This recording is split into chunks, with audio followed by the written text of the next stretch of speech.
There's a kind of silence that only exists in the moments after you've been completely, thoroughly underestimated. It's not the silence of defeat. It's the silence before the storm. It's the quiet hum of a man who knows exactly what's coming, while everyone else is still busy counting him out. That silence has a name. It's called patience. And patience, I've learned, is just revenge that hasn't introduced itself yet. Welcome to Dad's Powerful Revenge. Get comfortable, because this one is going to take you somewhere you won't expect. Drop a comment and let me know where you're watching from. Hit that like button and make sure you're subscribed. Trust me, you're going to want to stay for this one. The most dangerous thing a man can do is let a woman underestimate him. I did it on purpose. My name is Julian Croft, and on Friday, April 3rd, 2023, she made that mistake. I was at the kitchen table in our home in Pacific Heights, San Francisco, drinking my first coffee, still in yesterday's shirt, reading nothing in particular. Normal morning, quiet morning, the kind of morning that feels so ordinary, you almost miss the moment everything changes. Eleanor was already dressed. Full armor, blazer, heels, that particular shade of lipstick she wore when she had board meetings.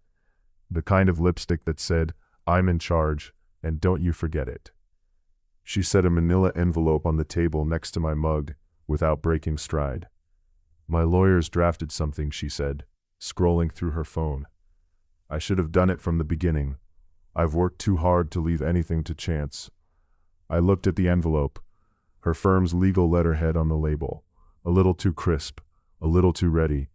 I wasn't surprised by the document itself. I was surprised she'd finally moved. "What is this?" I said, though some part of me, some quiet, watchful part, already knew. "A prenuptial agreement," she said. She said it the way you say the dry cleaning's ready. Flat, logistical, no emotion, just business. "I know the timing's not ideal, but we've been married for 2 years, Eleanor. Which is exactly why we need clarity going forward." She finally looked up from her phone, smiled that particular smile that never quite reached her eyes. It was the smile she used in boardrooms, the one that said, "I'm being nice, but don't mistake that for warmth. Take your time reading it. My lawyers are available if you have questions." She grabbed her bag, walked to the door, didn't kiss me goodbye. She hadn't done that in 7 months. I'd counted. The door clicked shut. I sat there. The envelope just sat there with me. I picked it up, put it down, picked it up again. 11 pages, her signature already on page 9. Her lawyer's contact cards paperclipped to the front like this was a real estate closing and I was just supposed to sign and move on. I read every word, and somewhere around page 6, where my assets were described as unverified and presumed minimal, something shifted in my chest. Not anger, but this story doesn't start on Friday, April 3rd, 2023. It starts 3 years earlier, on a Wednesday night in late February 2020, when Eleanor Voss walked into my life wearing a black dress and a smile that probably had a terms and conditions section I hadn't read yet. Stanford Alumni Mixer, San Francisco. The kind of event where everyone's either networking or pretending they're not networking. I was standing near the back by the shrimp cocktail, because that's where the real people stand, nursing a club soda and why I'd let my college buddy Dave talk me into coming. "You haven't been out since you sold the company," Dave had said 2 days earlier. "You're becoming one of those guys." "What guys?" "The kind who names their houseplants." "I don't have houseplants, Dave." "Exactly," he said. "That's worse." So I went, navy blazer, no tie. I was planning 45 minutes, 3 handshakes, and then home to my apartment in Pacific Heights to watch something forgettable on TV. She found me. I know that now. But that Wednesday night in February 2020, I just thought I was lucky. "You're not working the room," she said, appearing beside me like she'd been there the whole time.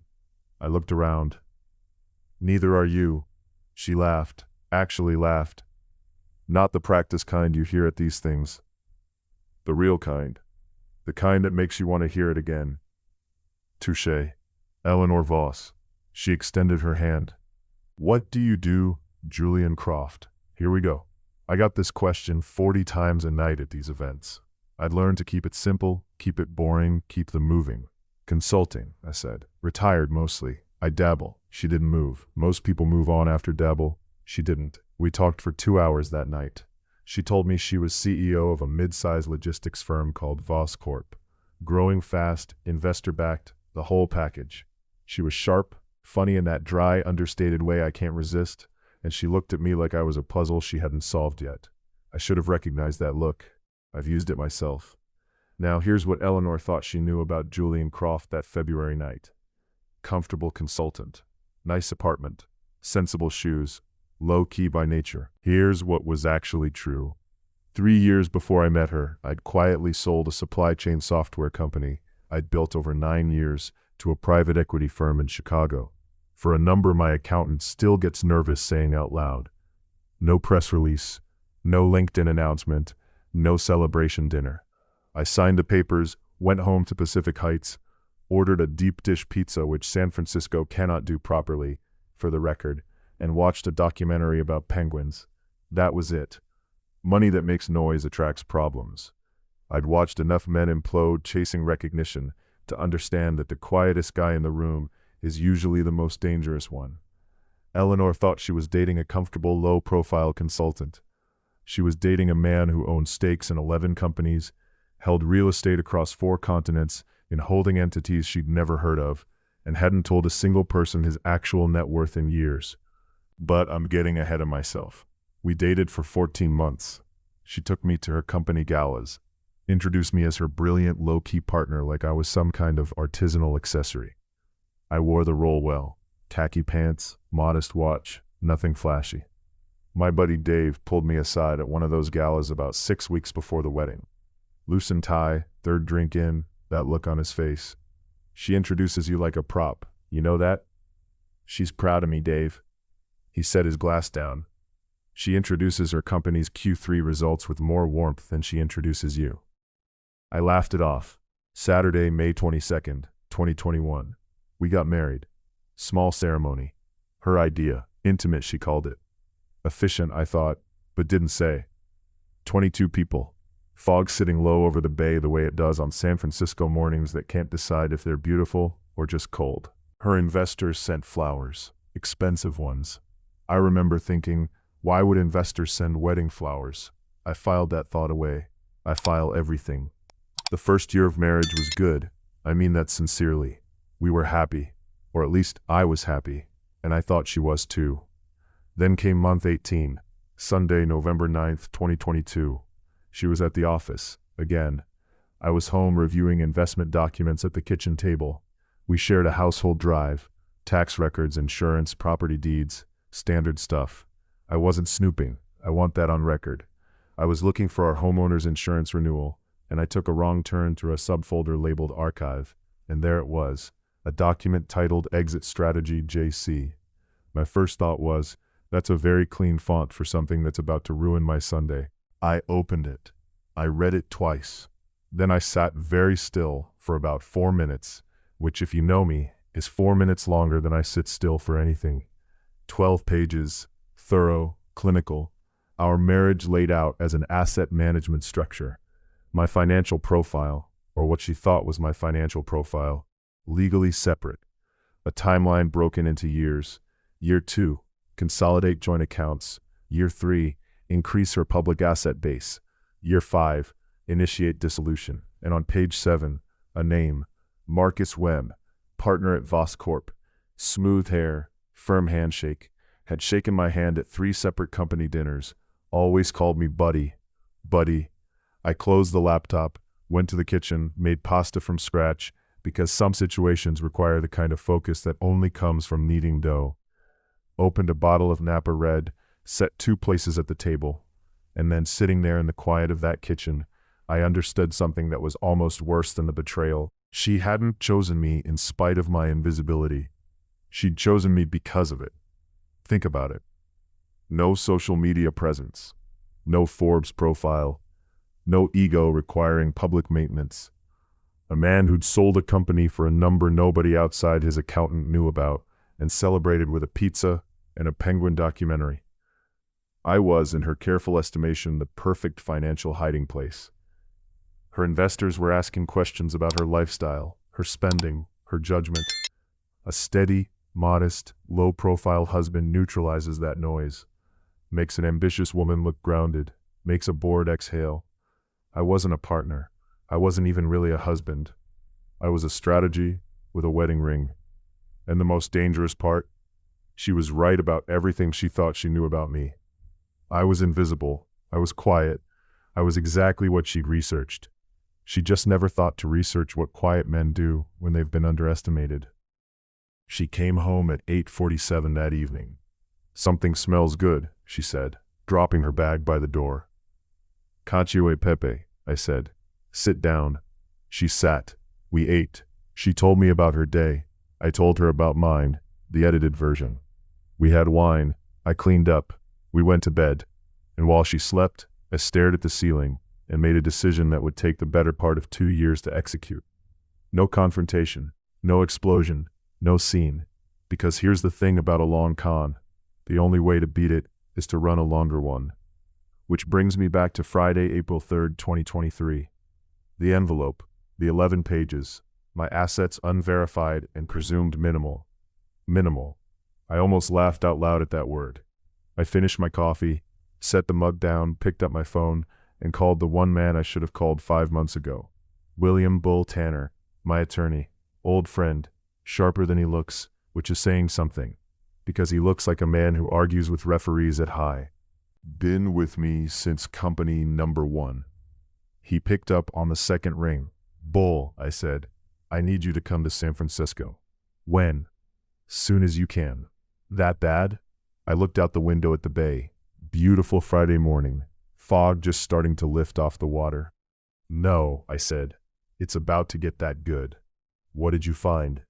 "Let's just say someone's been playing chess with a man who invented the board." "I'll book the flight tonight." I hung up, poured my second coffee, looked out at San Francisco on a Friday morning in April. Gray, gorgeous, completely indifferent to everyone's problems. She thought she married a modest man with a comfortable life. She married the most patient man she'd ever met. And patience, I've learned, is just revenge that hasn't introduced itself yet. If you have been listening for a while, do us one quick favor. Subscribe. A lot of people watch without ever doing it, but it costs you nothing, and it means everything to us.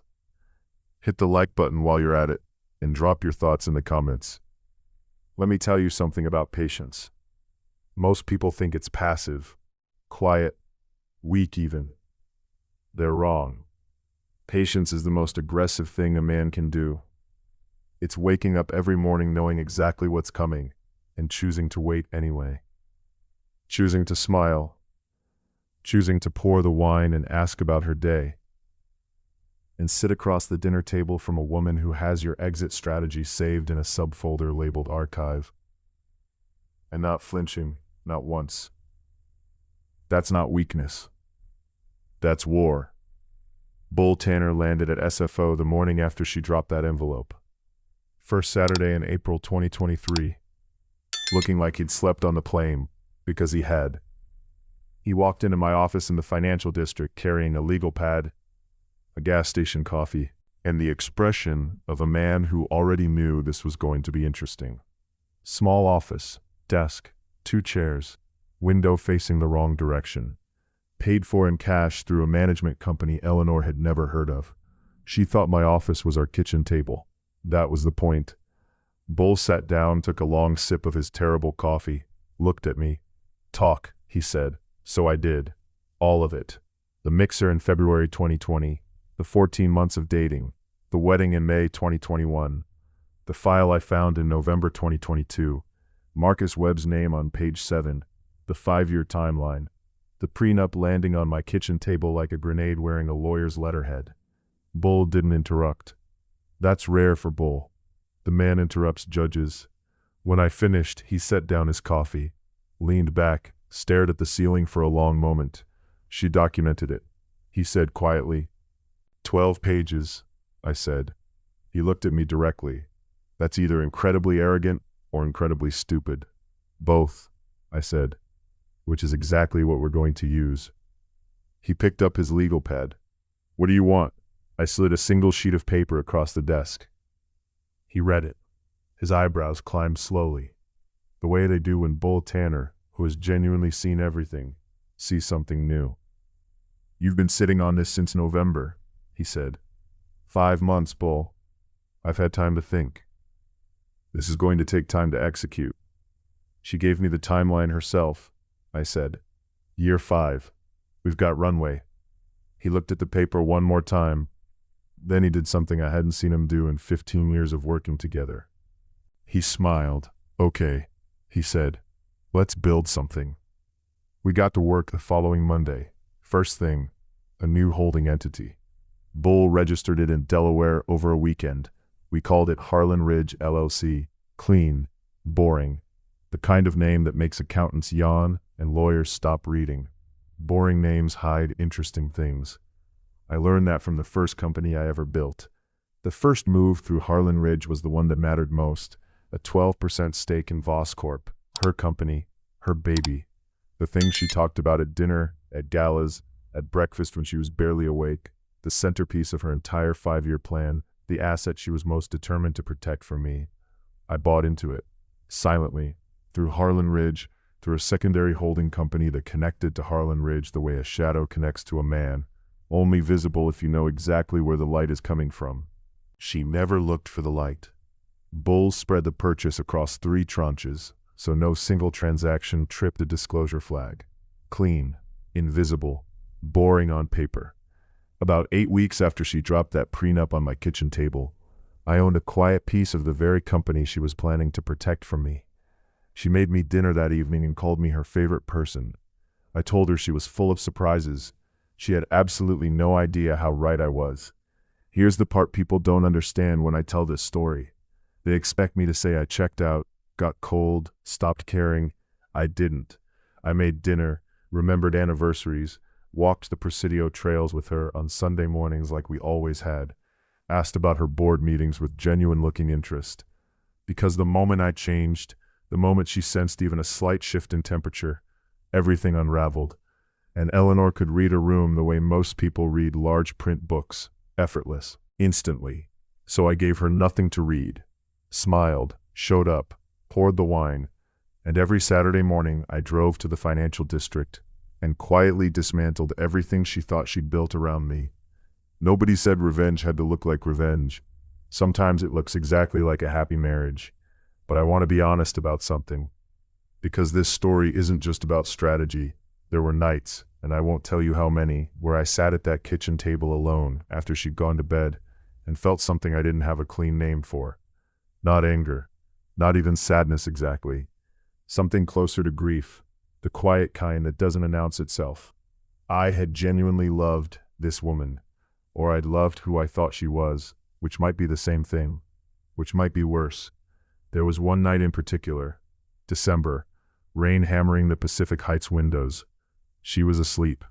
I was sitting in the dark kitchen with a glass of whiskey I wasn't drinking, looking at nothing. And it hit me all at once, the full weight of it.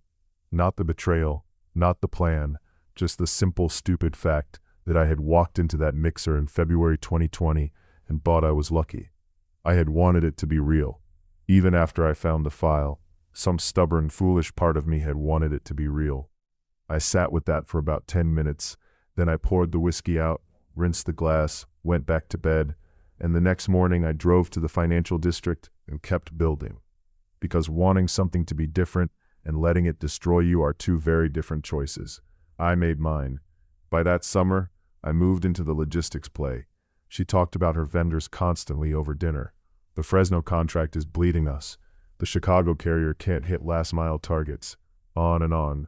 I nodded, sympathized, refilled her glass. I was also taking notes.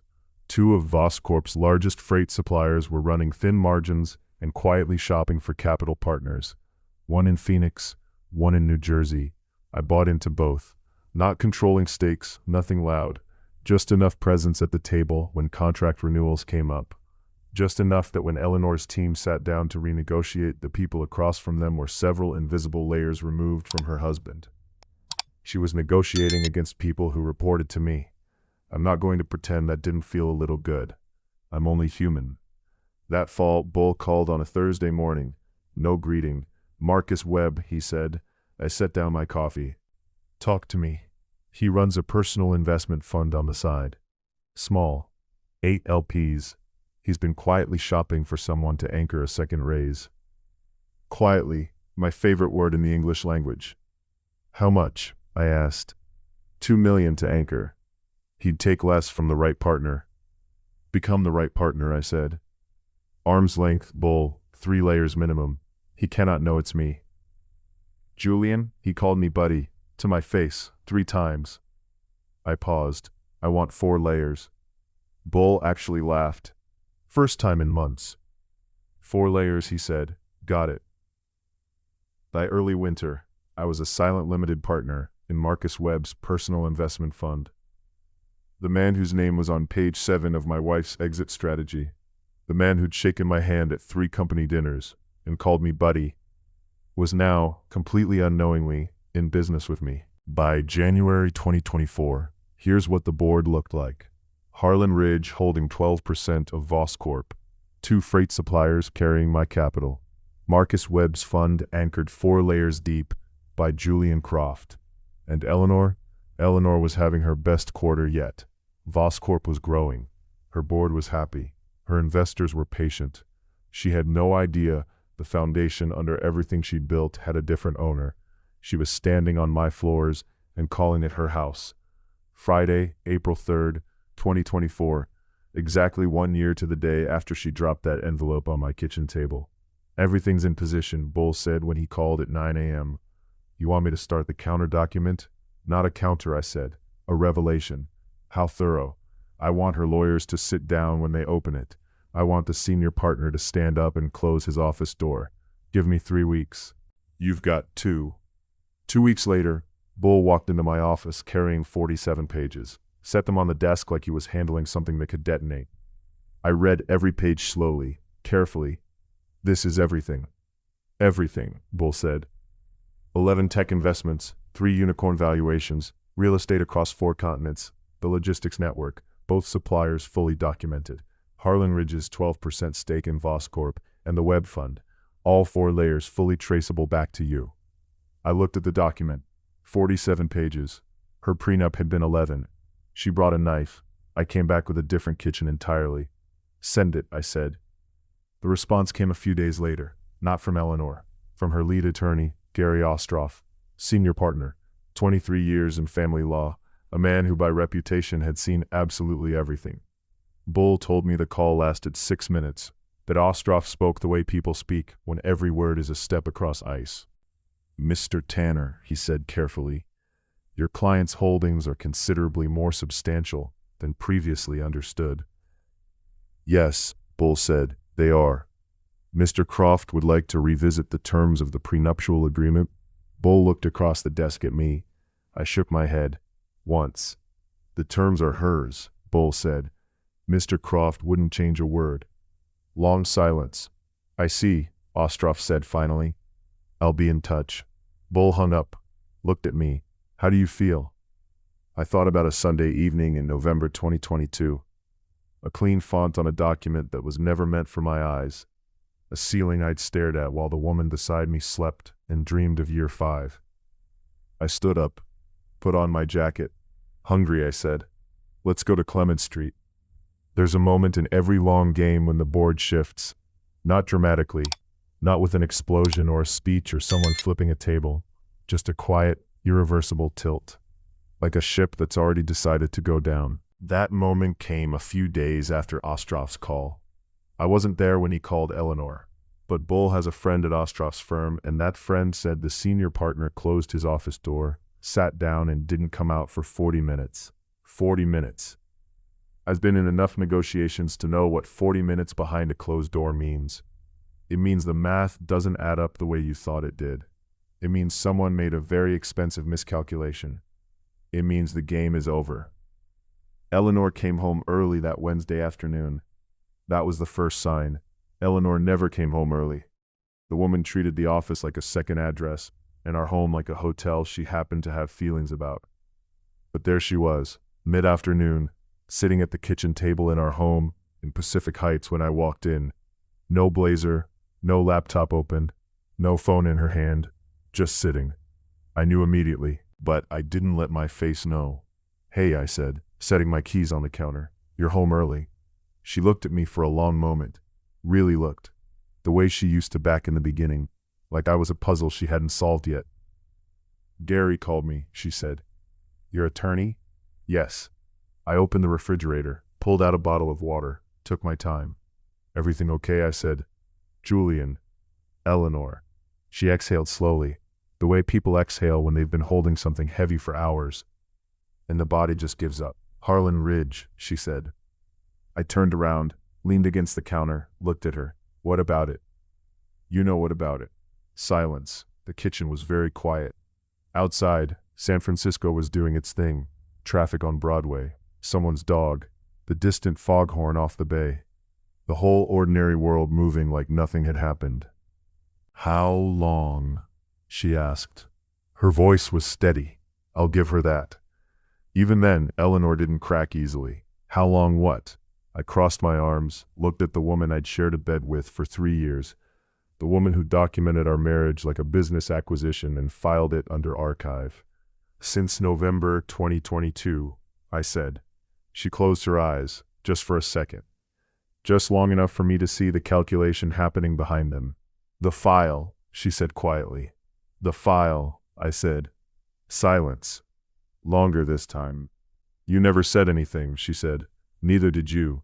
She stood up slowly, walked to the window, stood there with her back to me, looking out at the street below. I let her stand there. I wasn't in a hurry. I'd been not in a hurry for 17 months. "How much?" she said finally, not turning around. "How much what?" "How much do you have, Julian?" It wasn't really a question. It was the sound of a woman doing math and not liking the answer. "More than your lawyers thought," I said.